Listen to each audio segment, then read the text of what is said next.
Pão que dura 30 dias? Esses... Ai, gente, eu já tô numa bolha tão louca. Querida, essas marcas...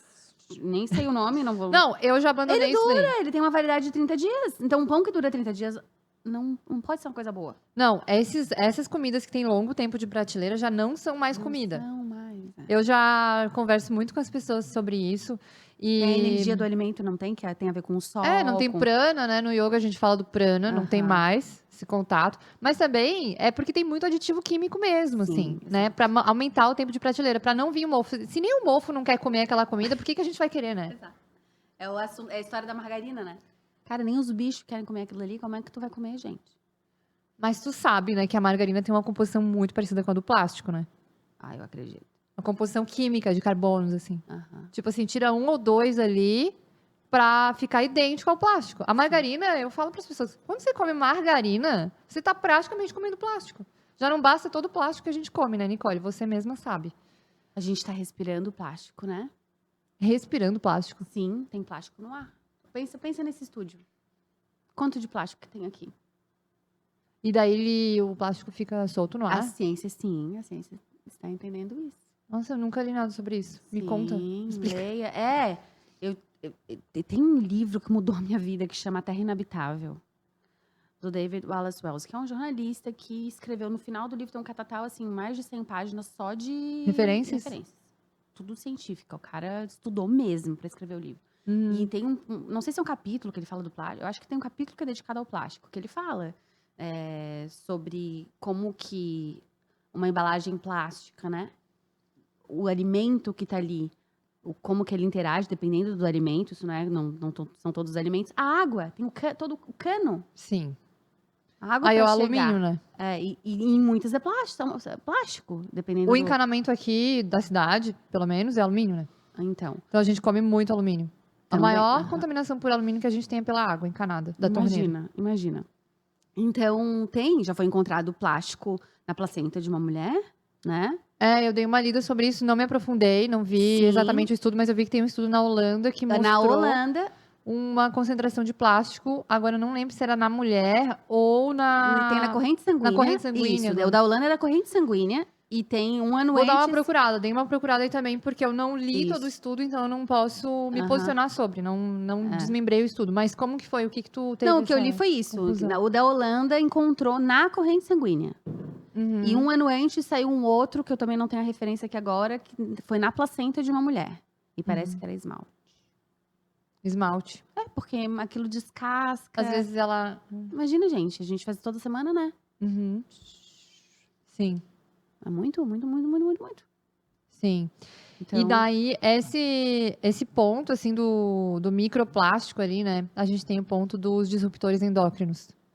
E isso eu converso com algumas pessoas no consultório. E toda vez que eu falo sobre isso, as pessoas ficam assim, hã? Oi? Disruptores endócrinos? Como assim? Tá, é um nome complexo. Daí já não simplifica, né, Nicole? Não. Mas, assim, são componentes químicos que podem imitar os hormônios do nosso corpo e desequilibrar a nossa produção hormonal.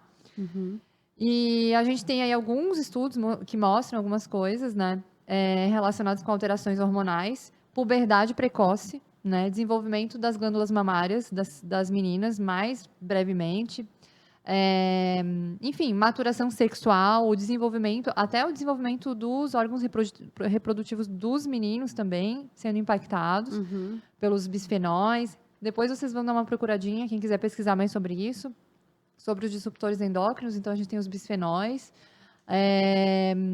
tem os fitatos, tem os parabenos, tem mais alguns.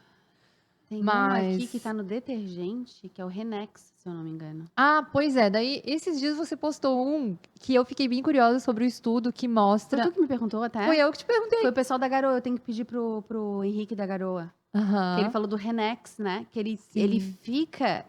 Tipo, tu lavou esse copo com detergente. Ele deixa resíduos aqui, então a gente acaba ingerindo. Na União Europeia parece que já foi proibido... por causa desses resíduos que dizem que muda até, inclusive, o sexo dos peixes. Eu vou pedir pro Henrique. E daí, você mencionou esse estudo, né, de mudança de sexo e tal. Eu fiquei bem preocupada, porque já veio uma teoria na minha cabeça, pensando assim, em relação aos disruptores endócrinos, o que a gente viu. Eu lembro que eu aprendi sobre disruptores endócrinos também na graduação lá em 2014. Eu sou formada há 9 anos. 8 anos? 9 anos? Em agosto vai fazer aí 8 ou 9 anos. E eu já aprendi sobre os disruptores endócrinos. E eu sempre falo, os metais pesados, mercúrio, chumbo, cádmio também, né? Então, a gente tem essa imitação que acontece. Esses disruptores, eles entram na nossa corrente sanguínea e eles se conectam lá nos receptores dos hormônios, porque eles têm a mesma conexão muito parecidinha, assim, ó, encaixa igual um joguinho. E daí, eles imitam os hormônios. Então, você pode entrar em um desequilíbrio hormonal quando você entra em contato em excesso. Sempre nos finais dos estudos, Nicole, é uma coisa que eu vejo, é assim, mais estudos precisam ser feitos porque esse estudo é inconclusivo. Quantidades, ninguém define. Então, ninguém quer falar quanto disso eu posso consumir no dia. Não existe uma quantidade segura. Ninguém fala de quantidade segura. E daí, por isso que muitas pessoas não veiculam, não trazem isso para a superfície. Não falam nas mídias sociais. Porque tudo que você lê é inconclusivo. Se você for ler sobre agrotóxicos, você vai ver que é inconclusivo. Não sabendo por quê. Porque uma mulher desenvolveu câncer. Ela consumia alimentos convencionais. Mas ela também fumava ou não fumava? Ela também tinha histórico na família ou não tinha? Tinha expressão genética junto ou não tinha? Então, tem vários outros fatores que podem impactar ou não. E daí, aqueles estudos, eles ficam assim... No final das contas, você termina de ler um estudo super elaborado e você fica assim...